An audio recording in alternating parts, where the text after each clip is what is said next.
Cara atur duit gaji UMR ala gua. Kenapa gue pengen bahas tentang ngatur duit gaji UMR? Karena percaya atau enggak, sebelum gue di tahap gue sekarang, dulu pas gue ngerintis bisnis, gue ngegaji diri gue sendiri 3 juta per bulan. Dan kebetulan gue tinggal di Jakarta, dan ternyata bisa-bisa aja gue manage uang gue dengan gaji 3 juta per bulan. Tapi pelan-pelan naik ya, sampai gue bisa akumulasi kekayaan, investasi ke beberapa produk keuangan, sampai investasi ke ilmu dan creating other income. Jadi gue bahas satu-satu dulu ya. Di piramida keuangan kita cuma bahas 3 level pertama untuk manage uang UMR. Oke, paling pertama dari piramida keuangan adalah cash flow. Ini harusnya ada di gambar piramida keuangan ya. Paling bawah adalah ngatur in and out uangnya kalian. Kalau misalnya uangnya masih UMR, misalnya under 5 juta atau under 10 juta, menurut gue itu strict banget. Kalian harus punya habit untuk catat pengeluaran dan pemasukan setiap bulannya. Itu aturan yang 50-30-20. 50% itu untuk kebutuhan, 30% untuk keinginan, 20% untuk investasi. Tapi kalau misalnya kalian bisa tukar dan investasi yang lebih banyak, itu lebih bagus. Again, ini general guideline. Buat kalian yang punya gaji UMR, misalnya 50% itu kan 2,2 juta di Jakarta. Bisa nggak kalian hidup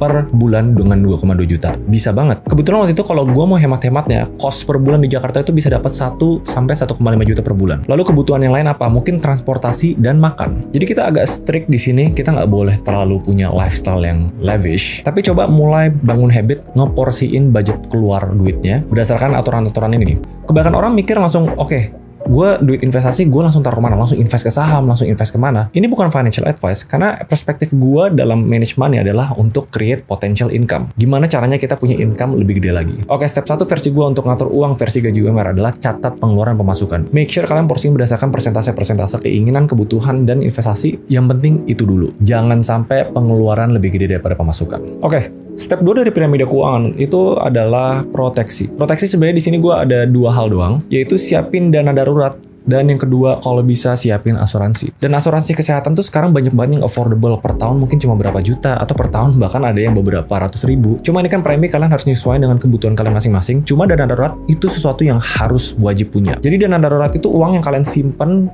di bank gitu misalnya, nganggur, nggak boleh dipakai buat apa-apa. Itu dipakai buat kalau tiba-tiba ada kebutuhan untuk ke rumah sakit, kalau misalnya nggak ada asuransi ya, kebutuhan untuk kasih orang tua, atau dan lain-lain yang tiba-tiba mendadak. Gue akan kasih guideline dari 3-6 kali pengeluaran bulanan. Coba kalau misalnya kita ikutin aturan pertama, itu 50% untuk kebutuhan, 30% untuk keinginan. Berarti 80% itu biaya bulanan kita kan. 80%-nya 4,4 juta berapa? Sekian. Nah, coba dihitung sendiri. Dikali 6 kali lipatnya. Jadi anggap biar memudahkan kalian ngitung juga, anggap pengeluaran per bulan itu 3 juta, dikali 6, berarti harus punya 18 juta di rekening bank, nganggur, nggak boleh diapa-apain. Sebenarnya untuk dana darurat, better safe than sorry. Tapi opini pribadi gua, kalian tuh bisa get by dengan dana darurat 3 bulan pengeluaran. Yaitu sekitar 9 juta misalnya. Karena apa? Karena dengan cash bulan kecil, menurut gua perputaran uang tuh lebih penting dibanding uang gede yang ngendep. Again, bukan financial advice, tapi ini yang gue lakuin sendiri dulu. Karena gue pengen uang seadanya gue itu untuk diputar terus untuk investasi. Nah tapi gini, kalau misalnya piramida 1 sama 2 udah keisi, piramida ketiga tuh investasi. Cuma pertanyaannya, investasi kemana? Kalau misalnya gaji UMR, gue akan bagi kedua hal. Investasi untuk sesuatu yang menciptakan income, atau yang kedua itu investasi ke instrumen keuangan. Nah tapi kayak gini, kalian pasti pernah dengar kalau misalnya invest di instrumen keuangan, itu adalah investasi dengan return paling kecil sebenarnya. Karena paling kita ngeliat apa? Berapa persen per tahun, 20%, 30% lah paling gede sehebat-hebatnya per tahun. Cuma kalau misalnya pas kecil, kita invest di kemampuan kita untuk create income, itu bakal lebih banyak lagi returnnya. Bahkan mungkin kalian investasi di misalnya satu buku gitu, 300.000 untuk ilmu coding atau skill apapun itu bisa menciptakan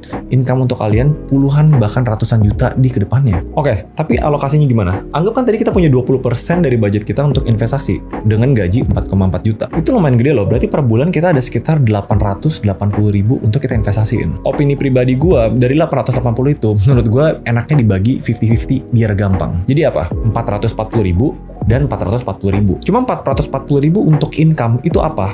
Kalau menurut gue paling simpelnya adalah investasi ke ilmu. Setiap bulan coba beli buku, setiap bulan coba beli course atau ikut pelatihan atau ikut workshop dan asah terus skillnya.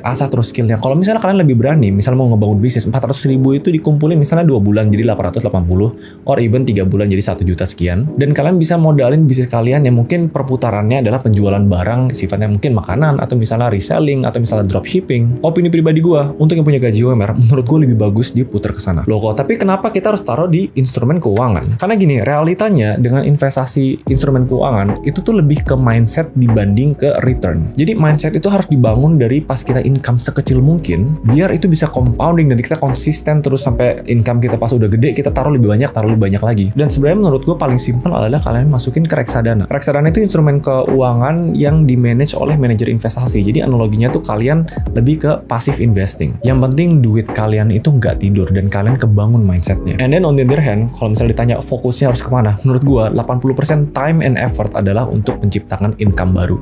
Kalau nggak upgrade gajinya, upgrade income per bulannya, atau coba bisnis baru. Semoga ini nggak terlalu bertele-tele, tapi ini lebih ke perspektif how I manage my money waktu itu pas gue gaji 3 juta per bulan. Tapi menurut gue ini topik penting banget ya untuk dibahas, soalnya dengan cash flow kecil, kita harus bisa maksimalin penggunaan uang itu semaksimal mungkin. Honestly, kalau misalnya kalian lebih pede, mungkin lebih dari 50%, mungkin 80% dari uang bulanan kalian untuk investasi, itu dipakai untuk investasi di ilmu dan skill. Gue akan guarantee kalian bahwa itu bakal menciptakan return yang lebih gede dibanding instrumen finansial.